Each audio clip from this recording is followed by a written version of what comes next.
نن علماء کرام مجبور دي چې خپل کاروبار شروع کړي، خپل کسب شروع کړي، دا درسونه او دا امامتونه تاسو ته پرېږدوي. تاسو پوه شه، ستاسو کار پوه شه.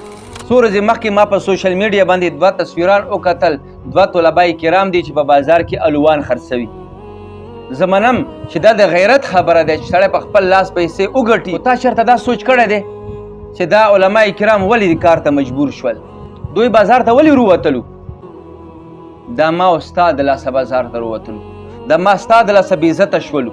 موږ امام ته 5000 تنخوا ورکوو او ته خو د 5000 میاشتې کې نسوار سګرټ کوي. نو ته انصاف وکړه چې 5000 تا د نسوارو خرچه دی، نو امام صاحب په 5000 باندې کور وساتي، هغې بچي نشته، هغې ښځه نشته، دغه 5000 روپۍ هم څوک نه ورکوي.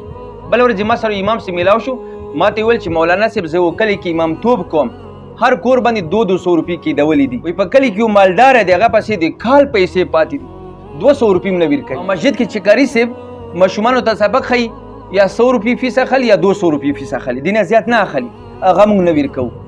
او سکول دپاره موږ 2000-3000 روپۍ میاشت فیس ورکولو ته تیار یو. دین معلومه شوه چې موږ سره د دین اسلام د قرآن قدر نشته،